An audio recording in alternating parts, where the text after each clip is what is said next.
ఇవి ఉత్తి కొవ్వొత్తులు కాదు. విశాఖ ఉక్కు ఉద్యమంలో ఒకే రోజు జరిగిన కాల్పుల్లో 32 మంది చనిపోయారు. బంకపల్లి కొండలరావు, తంగెళ్ల సత్యము, వై నరసింహము, రాజనాల పరాంకుశదాస్. మీ లక్ష్య సాధనలో నేను భాగస్వామి.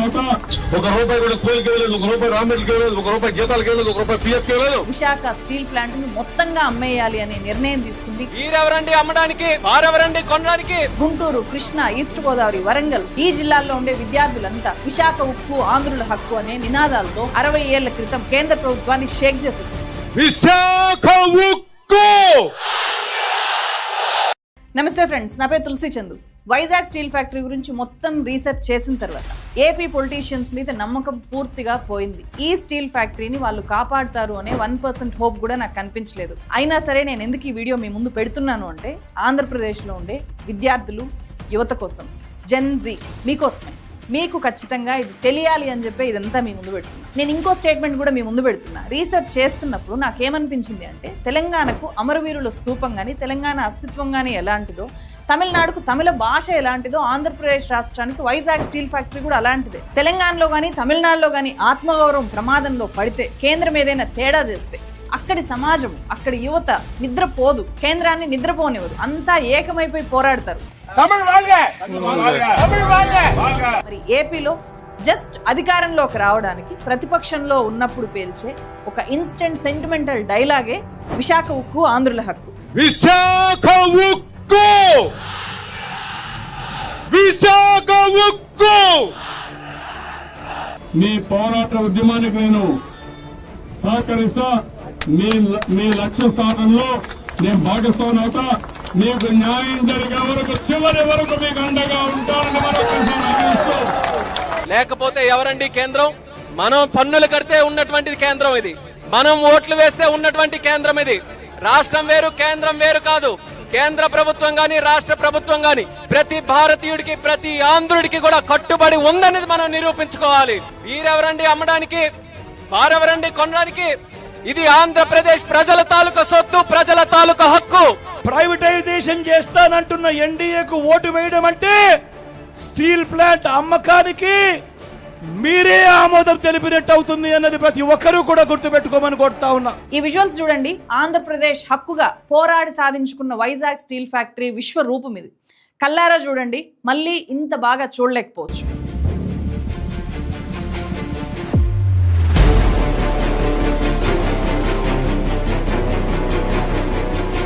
2021లో కేంద్ర ప్రభుత్వం ప్రైవేటైజ్ చేస్తాము అన్న విశాఖ ఉక్కు ఫ్యాక్టరీ ఇదే.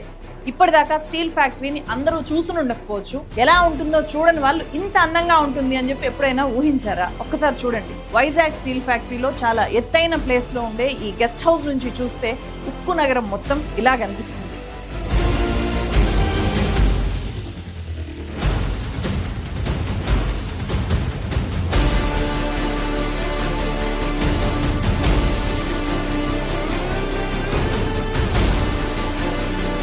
అసలు విషయం అందరికీ తెలియకపోవచ్చు కాబట్టి ముందుగా ఒక కాంటెక్స్ట్ ఇస్తాను. 20,000 ఎకరాల్లో ఉన్న ఈ వైజాగ్ స్టీల్ ఫ్యాక్టరీ దేశ అతిపెద్ద ఆస్తుల్లో ఒకటి. అంటే ఇది నీ ఆస్తి, నా ఆస్తి, మన పిల్లల ఆస్తి, మనందరి ఆస్తి. మన దేశంలో సముద్ర తీరము, నేషనల్ హైవేస్, ఎయిర్పోర్టు ఈ 3 పక్కపక్కనే ఉన్న ఏకైక స్టీల్ ప్లాంట్ ఇది. హై క్వాలిటీ స్టీల్ ఇక్కడ తయారు చేసి ఎన్నో ప్రాజెక్టులు నిర్మించారు.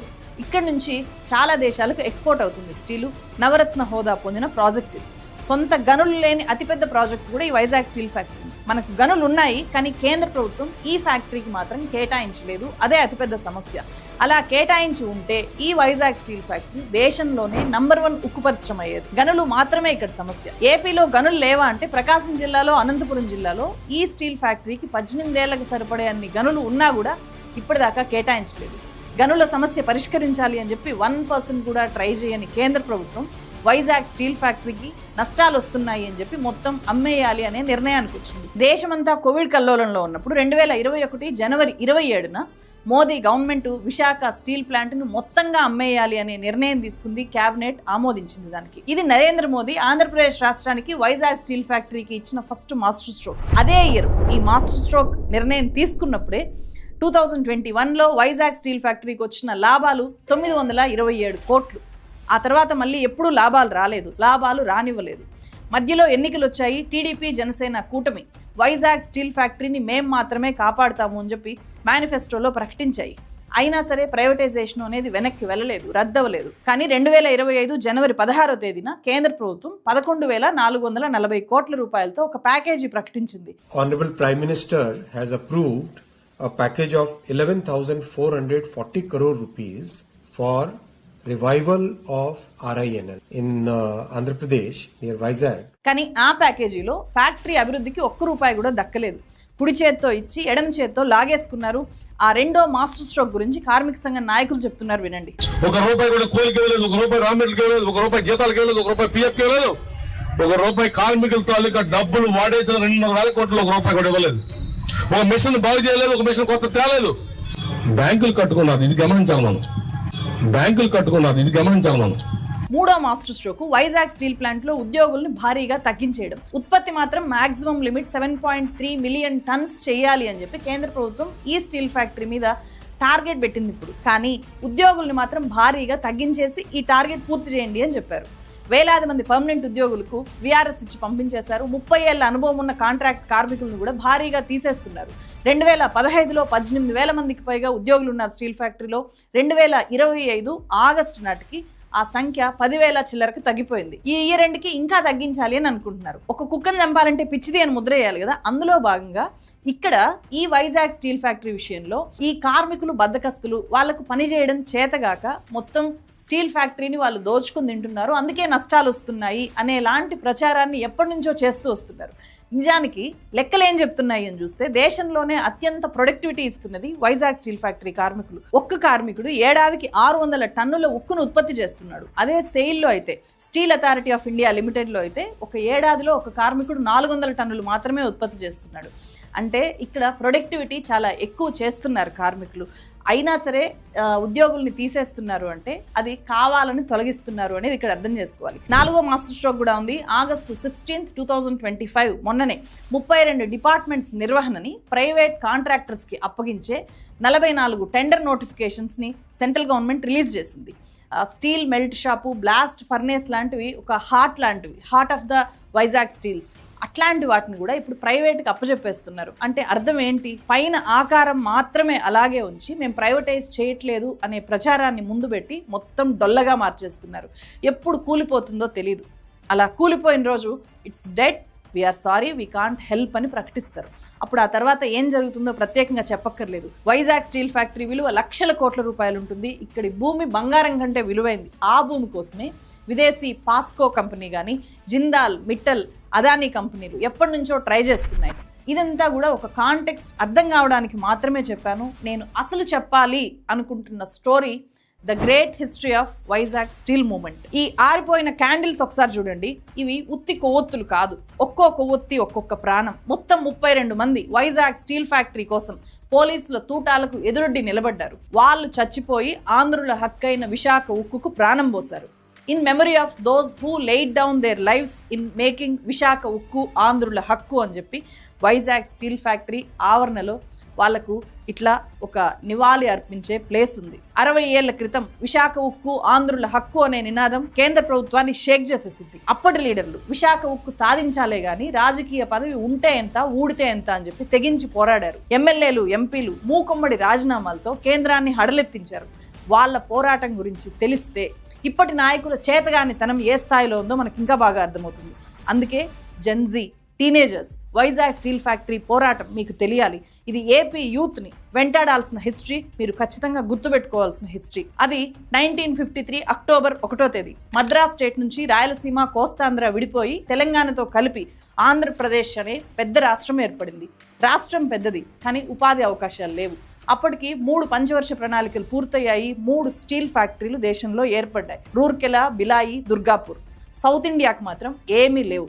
అందుకే ఏపీలో కాంగ్రెస్ ప్రభుత్వం మీద అప్పుడు వ్యతిరేకత పెరిగింది. దీంతో 4వ పంచవర్ష ప్రణాళికలో 2 స్టీల్ ఫ్యాక్టరీలను ప్రకటించారు. ఒకటి జార్ఖండ్ బొకారోలో రెండోది సౌత్ ఇండియాలో ఎక్కడో చోట ఏర్పాటు చేయాలి అని ప్రకటించారు.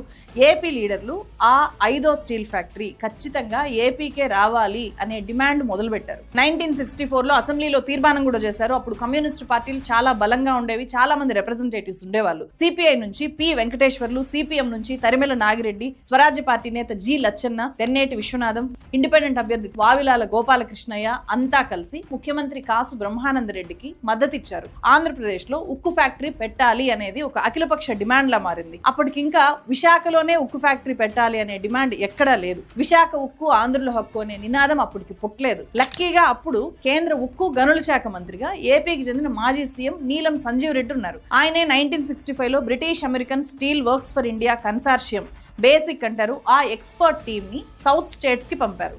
దేశంలో 5వ స్టీల్ ఫ్యాక్టరీ ఏర్పాటు చేయడానికి సూటబుల్ ప్లేస్ సెలెక్ట్ చేయడం అనేది వాళ్ళ పని. ఆ కన్సార్షియం 5th స్టీల్ ఫ్యాక్టరీని విశాఖలో ఏర్పాటు చేయాలి అనే రిపోర్ట్ ఇచ్చింది. దానికి అప్పటి ప్రధాని లాల్ బహదూర్ శాస్త్రి కూడా గ్రీన్ సిగ్నల్ ఇవ్వడంతో ఏపీ ప్రజలు విశాఖకు ఉక్కు ఫ్యాక్టరీ వస్తోంది అని చెప్పి సంబరాలు చేసుకున్నారు.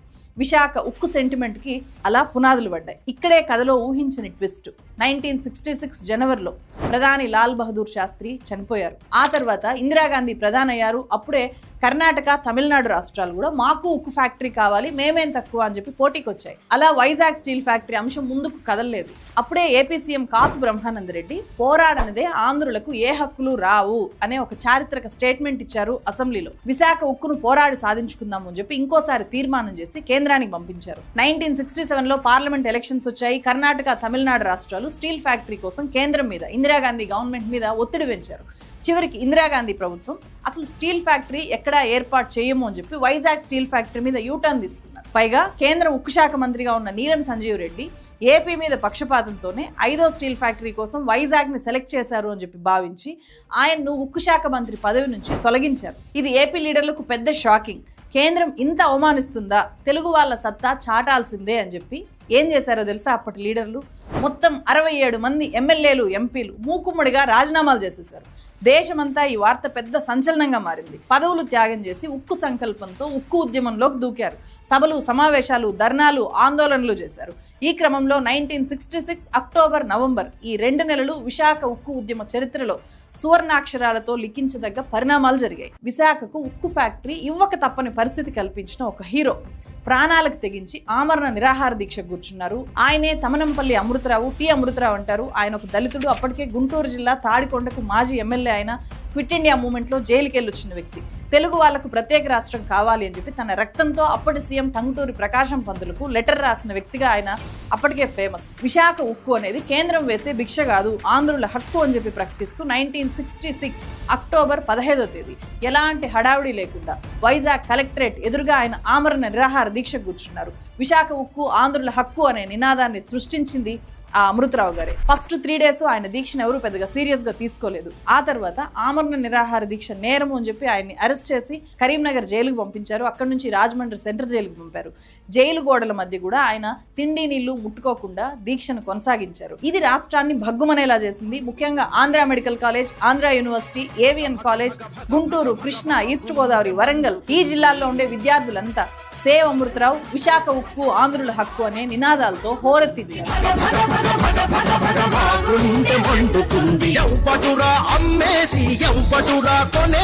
అక్టోబర్ 22వ తేదీన పెద్ద ఎత్తున హర్తాలు చేశారు. అక్టోబర్ 24న ఆల్ పార్టీ కమిటీ ఫామ్ అయింది. అక్టోబర్ 29న రైలు రోకో చేసి కోల్కతా, మద్రాస్ రైలు ని గోపాలపట్నం దగ్గర గంటల కొద్దీ ఆపేశారు. అమృతరావు ఆరోగ్యం రోజు రోజుకి దిగజారడం మొదలైంది. ఆయన చనిపోయే ప్రమాదం ఉంది, ప్రభుత్వం మాత్రం మొండిగానే ఉంది అని తెలియడంతో అప్పటి ఉమ్మడి ఆంధ్రప్రదేశ్ అగ్నిగుండంలాగా మండిపోయింది మొత్తం అన్ని జిల్లాల్లో. 1966 నవంబర్ 1వ తేదీన ఈ ఉద్యమం ఎవ్వరూ ఊహించినంత, కనీ విని ఎరుగనంత తీవ్ర స్థాయికి చేరిపోయింది. అంతే తీవ్రంగా అప్పుడు అణచివేత జరిగింది. కనిపిస్తే కాల్చిపడేశారు. దేశ చరిత్రలోనే అదొక చీకటి రోజు. పోలీసులు డైరెక్ట్ గా ఉద్యమకారుల మీదకి తూటాల వర్షం కురిపించారు. అప్పుడే ఈ 32 మంది చనిపోయారు. స్వాతంత్రం వచ్చిన తర్వాత భారతదేశ చరిత్రలో జరిగిన అత్యంత పాశవికమైన పోలీస్ కాల్పుల్లో విశాఖ ఉద్యమాన్ని అణచివేయడానికి జరిగిన కాల్పులు కూడా. రీసెంట్ నేపాల్ జెన్జీ రెవల్యూషన్ లో ఫస్ట్ డే 20 మంది చనిపోయారు పోలీస్ కాల్పుల్లో. ఆ విజువల్స్ ఏ స్థాయిలో ఉన్నాయో చూసాం కదా. విశాఖ ఉక్కు ఉద్యమంలో ఒకే రోజు జరిగిన కాల్పుల్లో 32 మంది చనిపోయారు అంటే అప్పుడు ఆ విజువల్స్ ఏ స్థాయిలో ఉండుంటాయో ఒక్కసారి ఊహించుకో. వాళ్ళ పోరాటము, వాళ్ళ త్యాగంతో ఇప్పటి పరిస్థితిని ఒక్కసారి పోల్చి చూసుకోండి అని చెప్తున్నాను. ఇంతకీ అప్పుడు చనిపోయిన ఆ 32 మంది ఎవరు? వాళ్ళు హిందువులు, ముస్లింలు, క్రైస్తవులు, అన్ని కులాల వాళ్ళు, అన్ని వర్గాల వాళ్ళు భారతీయతను చాటిన వాళ్ళు, భారతదేశ పోరాట పటిమను చూపించిన వాళ్ళు. వాళ్ళ ఫోటోలు దొరకలేదు కానీ వాళ్ళ పేర్లు దొరికాయి. ప్రతి పేరు చెప్పాలి అనుకుంటున్నా. నవంబర్ 1, 1966 రోజు ఒక్క వైజాగ్ లోనే 12 మంది చనిపోయారు పోలీసుల కాల్పుల్లో. తీడ సన్యాసిరావు, రామ సూర్యనారాయణ, ఎస్ బ్రహ్మం, అంజూరి అప్పారావు, పివి భాస్కర్ రావు, కందుకూరి సూర్యనారాయణ, బంకపల్లి కొండలరావు, తంగెళ్ల సత్యము, వై నరసింహము, రాజనాల పరాంకుశదాస్. ఇతను ఏవిఎన్ కాలేజ్లో డిఎస్సి సెకండ్ ఇయర్ విద్యార్థి. మరో 2 విద్యార్థులు కూడా చనిపోయారు, వాళ్ళ పేర్లు తెలియలేదు. విజయవాడలో 5 చనిపోయారు. పొలిశెట్టి బాలకృష్ణ, తిరుపతయ్య, ఇతను ఒక లారీ క్లీనర్. గంగవరపు కృష్ణమూర్తి, ఇతను వయసు 20 ఏళ్లే. సాంబశివరావు, నిడుమానూరు బాలమురళీ కృష్ణ, ఇతను ఒక షాప్లో గుమస్తా. గుంటూరులో కూడా 5 చనిపోయారు. హబీబుల్లా రెహమాన్, ఇతను ఒక హోటల్ సర్వరు. పోలినేని ఏసయ్య, ఇతను వయసు 14 ఏళ్లే. 14 ఏళ్ల వయసున్న చాలా చిన్న పిల్లోడు, మైనర్. రమణారావు 25 ఏళ్ల హోటల్ సర్వర్. ఇతను లాఠీ చార్జ్ లో అతని తల పగిలిపోయి నవంబర్ 3వ తేదీ ఇతను చనిపోయాడు. 22 ఏళ్ల మస్తాన్ కూడా హోటల్ వర్కర్. ఎం సుబ్బారావు లాఠీ చార్జ్ లో గాయపడి నవంబర్ 4వ తేదీ ఇతను చనిపోయాడు. రాజమండ్రిలో ఆవుల సాంబశివరావు, కాకినాడలో బాబురావు అనే 2 విద్యార్థులు చనిపోయారు. విజయనగరంలో దొర్రా అప్పారావు, ఉల్లి అప్పలరాజు చనిపోయారు. విశాఖ ఉక్కు కోసం తెలంగాణలో 3 చనిపోయారు. జగిత్యాలకు చెందిన డిప్యూటీ సర్వేయర్ సాయిరెడ్డి, వరంగల్లు, సీలేరులో కూడా ఒక్కొక్కరు చనిపోయారు, వాళ్ళ పేర్లు తెలియలేదు నాకు. పోలీసుల కాల్పుల్లో బుల్లెట్లు దూసుకెళ్లి గాయపడిన వాళ్ళు 100 మంది ఉన్నారు. వాళ్ళలో ఇప్పటికీ చాలా మంది బతికే ఉన్నారు. విజయవాడలో కొల్లూరు గోపాలరావు, కృష్ణలంకలో welding shop worker Tangalamudi Narayanarao, rickshaw driver Balayya, MBC Tilakamu, soda బండి వ్యాపారి సామర్ల వెంకటేశ్వరరావు, వెంకట సుబ్బారావు శాస్త్రి, కుప్పాల సాంబశివరావు, కాలు ఫ్రాన్సిస్, వడిసెర్ల భద్రం, వీళ్ళ శరీరాల్లోకి బుల్లెట్లు చీల్చుకొని వెళ్ళాయి. నవంబర్ 1, 1966 రోజు విజయవాడలో జరిగిన కాల్పుల్లో చాలా మంది చిన్నపిల్లలు బాధితులయ్యారు. వాళ్ళంతా ఇప్పుడు చాలా పెద్దవాళ్ళుగా ఉండుంటారు. జస్ట్ 10 ఏళ్ల వయసున్న కన్నవరపు కృష్ణమూర్తి కడుపులోకి తుపాకీ గుండు దూసుకుపోయింది. షేక్ కాసిం, వన్నమిరెడ్డి సత్యనారాయణ రెడ్డి వయసు జస్ట్ 12 ఏళ్లే. 15 ఏళ్ల పి రామారావు, 11 ఏళ్ల పిల్లలుగా ఉన్న విద్యార్థులు సంజీవ్ రెడ్డి, జువ్వాది రంగారెడ్డి, 12 ఏళ్ల డిపి వరసహాయము జగన్ బాబు, 17 ఏళ్ల ధనేకుల గాంధీబాబు, కాపరాల పాండురంగారావు. వీళ్ళంతా కూడా గాయపడ్డారు. అన్ని ప్రాణాలు పోవడం, ఇంత హింస జరగడము, అమృతరావు కొన ఊపిరితో ఉండడము, ఇదంతా కూడా ఇందిరాగాంధీ ప్రభుత్వాన్ని దిగవచ్చేలాగా చేసింది. విశాఖ ఉక్కు పోరాటాన్ని అంతర్జాతీయ పత్రికలకు ఎక్కేలాగా చేసింది. నవంబర్ 3వ తేదీన కేంద్ర ప్రభుత్వం ఇన్ ప్రిన్సిపల్ విశాఖలోనే దేశ 5వ ఉక్కు ఫ్యాక్టరీ ఏర్పాటు చేస్తాము అని చెప్పి అధికారికంగా ప్రకటించాల్సి వచ్చింది. అప్పుడు ఈ ప్రకటన వచ్చిన గంటల్లోనే సీఎం కాసు బ్రహ్మానంద రెడ్డి ప్రత్యేక విమానంలో అమృతరావు అప్పటికే చికిత్స పొందుతూ ఉన్న వైజాగ్ కింగ్ జార్జ్ హాస్పిటల్కి వెళ్ళి ఆయనతో దీక్ష విరమింపజేశారు. అమృతరావు ఆరోగ్యం ఘోరంగా దెబ్బతింది. చివరికి డాక్టర్లు ఆయన్ని బతికించగలిగారు. ఈ హామీ ఇచ్చిన 3 ఏళ్ల తర్వాత వైజాగ్లో ఉక్కు ఫ్యాక్టరీని ఏర్పాటు చేస్తాము అని చెప్పి 1970 ఏప్రిల్ 10వ తేదీన ఇందిరాగాంధీ పార్లమెంట్లో ప్రకటన చేశారు. ఆ తర్వాత 1971 జనవరి 20వ తేదీన ఉక్కు పరిశ్రమకు ఆమె శంకుస్థాపన చేశారు. విశాఖ ఉక్కు ఫ్యాక్టరీ కోసం 62 గ్రామాల ప్రజలు, దాదాపు 16,600 మంది రైతులు 22,000 ఎకరాల భూములు ఇచ్చారు. ఈ రైతుల కుటుంబాలకు అప్పట్లో కార్డ్స్ అంటే రిహాబిలిటేషన్ కార్డ్స్ ఇచ్చింది గవర్నమెంట్. ప్రతి కుటుంబానికి నగదు పరిహారంతో పాటు వైజాగ్ స్టీల్ ఫ్యాక్టరీలో ఉద్యోగం ఇవ్వాలి అనేది అప్పుడు ఇచ్చిన హామీ. కానీ కేంద్ర ప్రభుత్వం ఇప్పటికీ సగం మందికి కూడా ఆ పరిహారం ఇవ్వలేదు. సోవియట్ రష్యా సహాయంతో 2 దశాబ్దాల టైం పట్టింది వైజాగ్ స్టీల్ ఫ్యాక్టరీ నిర్మాణం పూర్తవడానికి. 1992 ఆగస్టు 1వ తేదీన తెలుగు వ్యక్తి అయిన ప్రధానమంత్రి పివి నరసింహారావు విశాఖ ఉక్కు ఫ్యాక్టరీని జాతికి అంకితం చేయడంతో కంప్లీట్గా విశాఖ ఉక్కు ఫ్యాక్టరీ ప్రజలకు అందుబాటులోకి వచ్చింది. ఉక్కు తయారు చేయడం మొదలుపెట్టింది. కేంద్ర ప్రభుత్వం స్టీల్ ఫ్యాక్టరీ కోసం అప్పుడు పెట్టిన మొత్తం ఖర్చు 4,890 కోట్ల రూపాయలు. కానీ ఈ 3 దశాబ్దాల్లో ఈ స్టీల్ ఫ్యాక్టరీ కేంద్ర రాష్ట్ర ప్రభుత్వాలకు ఇచ్చింది 60,000 కోట్లకు పైనే. ఏడాదికి 7 మిలియన్ టన్నుల స్టీల్ ఉత్పత్తి చేసే స్థాయికి స్వయం శక్తితో ఎదిగి చేరుకుంది. ఇప్పుడు మీకు ఒక ప్రశ్న, ఈ ప్రాజెక్టు సాధించుకోవడం కష్టమా, సాధించుకున్న దాన్ని నిలబెట్టుకోవడం కష్టమా? ఖచ్చితంగా నిలబెట్టుకోవడం అనేది కష్టం కాదు, సాధించడమే చాలా కష్టం. అది వాళ్ళు సాధించి పెట్టేశారు. ఇప్పుడు ఈ స్టీల్ ఫ్యాక్టరీ కాపాడుకోలేకపోతే మనకంటే ముందు వాళ్ళు చేసిన పోరాటాలకు, వాళ్ళు చేసిన త్యాగాలకు అంతకు మించిన అవమానం ఏమైనా ఉంటుందా? ఈ విషయము ఇప్పుడుండే లీడర్స్కి, ఇప్పుడుండే రాజకీయ పార్టీలకి ఎందుకు అర్థం కావట్లేదు? వైజాగ్ స్టీల్ ఫ్యాక్టరీని ప్రైవేటైజ్ చేస్తాము అని ప్రకటించిన రోజే 1966 నవంబర్ 1వ తేదీన మొత్తం చేసిన పోరాటం ఉంది కదా అప్పుడు, ఆ స్థాయిలో అందరూ ఎందుకు ముందుకు రాలేదు? అన్ని పార్టీలు ఇప్పటికీ ఎందుకు ఏకం అవ్వట్లేదు? సో అన్ని రాజకీయ పార్టీలు గతంలో జరిగిన పోరాటాన్ని అవమానించేలాగా ఇప్పుడు ప్రవర్తిస్తున్నాయి. వైజాగ్ స్టీల్ ఫ్యాక్టరీకి ప్రధాన అడ్డంకి క్యాప్టివ్ మైండ్స్ కాదు, ఏపీ పొలిటీషియన్స్ క్యారెక్టర్ ఏమాత్రం లేని రాజకీయ నాయకుల వల్లే వైజాగ్ స్టీల్ ఫ్యాక్టరీ చేజారిపోతుంది. అది ఎలా చేజారిపోతుందో నేను ఇంకొక వీడియో మీ ముందుకు తెస్తాను. ఆ నెక్స్ట్ వీడియోలో అన్ని డీటెయిల్డ్గా చెప్తాను. మన మైండ్ పేలిపోయే అన్ని కుట్రలు వైజాగ్ స్టీల్ ఫ్యాక్టరీ చుట్టూ జరుగుతున్నాయి. మడతబెట్టిన నాలుకలు ఉన్నాయి. ప్రతిదానికి డాక్యుమెంటల్ ఎవిడెన్స్ మీ ముందు పెడతాను. Please don't miss the next video. Vizag steel factory పాలిట అసలైన విలన్స్ ఎవరో తేల్చుకుందాం. ఈ వీడియో ఇక్కడి దాకా చూసిన ప్రతి ఒక్కరూ కూడా మీ సోషల్ మీడియా హ్యాండిల్లో ఈ వీడియోని పోస్ట్ చేయండి. దీన్ని ఎక్కువ మంది చూసేలాగా చేయండి. మరో వీడియోతో మళ్ళీ కలుస్తాను. Thank you so much.